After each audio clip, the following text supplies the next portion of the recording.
Assalamualaikum warahmatullahi wabarakatuh.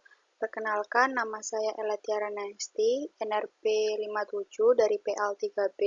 Di sini saya akan mempresentasikan tentang sanitary landfill dalam mata kuliah pengelolaan limbah padat non-B3. Untuk latar belakangnya yaitu pengolahan yang umum dilakukan di Indonesia beberapa tahun ke belakang menggunakan sistem open dumping. Namun, pemerintah mengeluarkan peraturan mengenai pengolahan TPA dengan sistem kontrol landfill dan sanitary landfill dalam UU Nomor 18 Tahun 2008 tentang pengelolaan sampah. Sistem pembuangan sampah dengan open dumping atau sistem pembuangan terbuka memanfaatkan lahan, baik yang berupa cekungan ataupun dataran untuk menimbun sampah secara terbuka tanpa melalui pengolahan lainnya. Pengolahan sampah dengan sistem ini masih digunakan di hampir seluruh TPA di Indonesia. Sedangkan sistem landfilling atau urukan merupakan cara pembuangan sampah pada suatu daerah tertentu dengan memadatkan sampah dan ditutup dengan tanah setiap harinya dengan sedemikian rupa. Untuk pengertian sanitary landfill sendiri yaitu sistem penimbunan sampah secara sehat di mana sampah dibuang di tempat yang rendah atau parit yang digali untuk menampung sampah. Lalu sampah ditimbun dengan tanah yang dilakukan lapis demi lapis sedemikian rupa sehingga sampah tidak berada di alam terbuka. Lalu di sini ada tahapan dalam sanitary landfill. Hal untuk mencegah timbulnya bau dan menjadi tempat bersarangnya binatang. Material yang paling baik untuk dijadikan lapisan penutup pada landfill adalah tanah yang agak berpasir atau lumpur yang mengandung batuan kecil. Lalu, Damanhuri 1995 menuliskan bahwa sanitary landfill sebagai sistem pembuangan sampah dengan cara menimbun sampah lapis demi lapis sedemikian hingga sampah tidak berada di alam terbuka. Hal ini dilakukan untuk mencegah timbulnya bau sampah pada setiap akhir proses operasionalnya. Biasanya per hari dilakukan pemadatan timbunan sampah. Kemudian sampah ditutup dengan menggunakan tanah sebelum diletakkan lapisan sampah berikutnya. Lalu selanjutnya ada elemen pada sanitary landfill. Di sini ada 5 elemen. Yang pertama yaitu lining system, berguna untuk mencegah atau mengurangi kebocoran lindi ke dalam tanah yang akhirnya bisa mencemari air tanah. Yang kedua ada leachate collection system, berguna untuk mengumpulkan lindi dan memompa keluar sebelum air lindi menggenang di lining system yang akhirnya akan menyerap ke dalam tanah. Yang ketiga ada cover atau cap system yang berguna untuk mengurangi cairan akibat hujan yang masuk ke dalam landfill. Yang keempat ada gas ventilation system yang berguna untuk mengendalikan aliran dan konsentrasi di dalam, dengan demikian mengurangi risiko gas mengalir di dalam tanah tanpa terkendali yang akhirnya dapat menimbulkan peledakan. Dan yang kelima yaitu monitoring system, dibuat di dalam atau di luar landfill sebagai peringatan dini kalau terjadi kebocoran atau bahaya kontaminasi di lingkungan sekitar. Lalu selanjutnya yaitu ada permasalahan dari sanitary landfill. Yang pertama, salah satu masalah dari sanitary landfill sendiri yaitu dampak bahaya lingkungan. Lalu, sebagai bahan dalam lapisan sampah dipadatkan memecah, mereka akan menghasilkan gas. Nah, gas ini termasuk gas metana, di mana sifatnya yaitu mudah terbakar. Lalu selanjutnya, tempat pembuangan sampah juga menghasilkan lindi.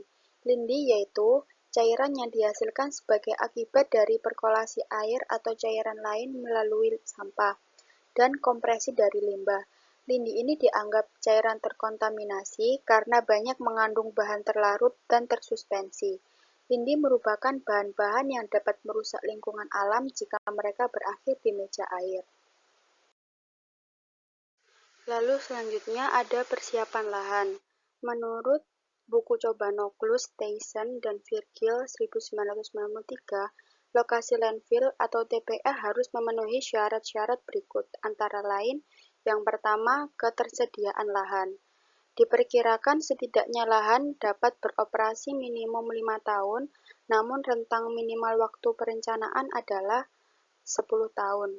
Maka sekurangnya diharapkan lahan dapat digunakan untuk melayani hingga 10 tahun periode.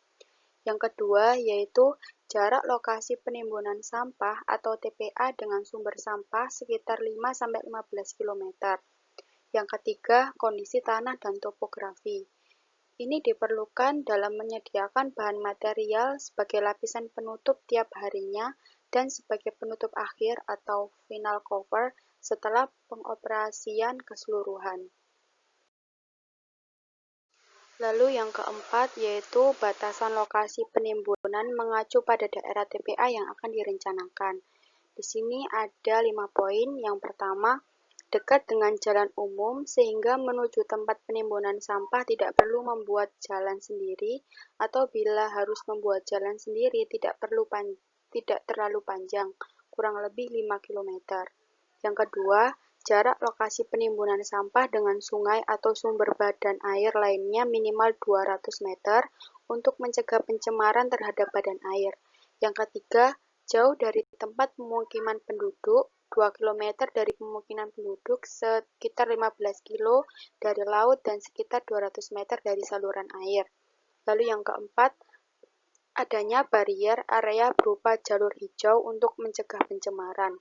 Dan yang terakhir, lokasi TPA merupakan daerah bebas banjir. Yang kelima, kondisi klimatologi. Data ini dibutuhkan untuk mengetahui tingkat intensitas sinar matahari, kemampuan evaporasi, curah hujan, dan arah angin. Yang keenam, ada kondisi geohidrologi yang dibutuhkan untuk mengetahui permeabilitas tanah di lokasi TPA. Yang ketujuh, ada hidrologi untuk memperhitungkan sistem drainase, karakteristik runoff, dan kemungkinan terjadinya banjir. Dan yang ke-8, rencana penggunaan akhir ini harus diperhitungkan sebelum layout dan desain sanitary landfill dimulai karena mempengaruhi desain dan rencana operasional selanjutnya. Lalu di sini ada metode yang digunakan dalam sanitary landfill.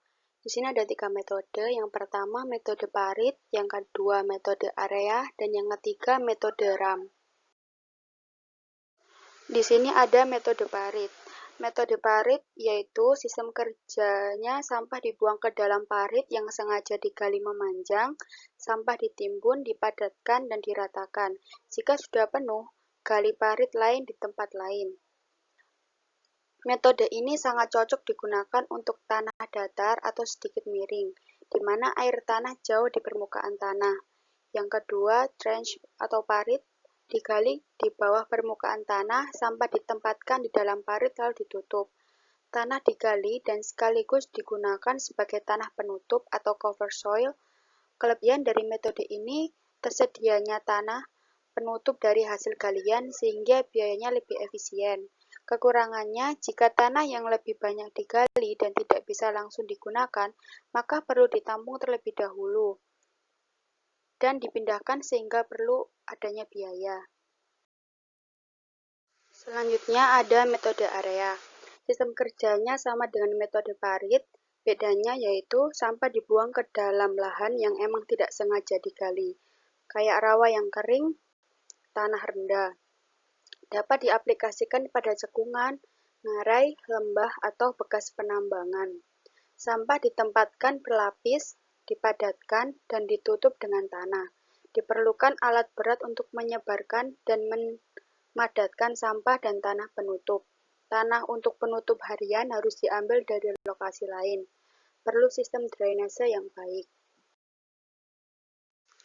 Yang ketiga ada metode RAM. Sistem kerjanya yaitu gabungan dari metode parit dan metode area. Bedanya, proses penguburannya yaitu dengan memasukkan sampah lalu dilapisi tanah setebal 15 cm dan seterusnya. Metode ini merupakan variasi dari metode area dan parit. Sampah disebar dan dipadatkan pada lereng yang sudah ada. Tanah penutup digali langsung di depan sampah, kemudian disebar di atasnya dan dipadatkan. Area yang digali menjadi bagian dari hari berikutnya. Tidak perlu menyediakan biaya untuk tanah penutup, dan hanya perlu menangani tanah penutup saja, serta tidak perlu menyediakan lahan untuk biaya sementara tanah penutupnya. Kedalaman dari muka air tanah tidak sepenting trench mode atau metode parit. Lalu selanjutnya ada keuntungan sanitary landfill. Yang pertama, biaya usaha dan investasi usahanya rendah. Yang kedua, dapat memasuki operasi dalam waktu singkat. Yang ketiga, jika dirancang dan dioperasikan dengan baik dan dapat memperkecil hama, penyakit, polusi udara, dan permasalahan polusi air. Yang keempat, gas metan dapat digunakan sebagai bahan bakar. Yang kelima, dapat menerima berbagai macam sampah. Dan yang keenam, dapat digunakan untuk reklamasi meningkatkan submarginal dataran. Untuk kerugian sanitary landfill, yang pertama, dapat merosot menjadi tempat sampah terbuka jika tidak dirancang dan diatur dengan baik. Selanjutnya, memerlukan lokasi yang sangat luas. Sulit menentukan lokasi oleh karena penolakan penduduk dan harga tanah yang naik. Selanjutnya, menyebabkan polusi air. Produksi metana dari dekomposisi limbah dapat menimbulkan bahaya kebakaran atau resiko ledakan material. Dan yang terakhir, membawa limbah atau sampah ke lokasi yang jauh memerlukan biaya mahal. Baik, terima kasih. Sekian dari saya. Mohon maaf jika ada salah-salah kata. Akhir kata, wassalamualaikum warahmatullahi wabarakatuh.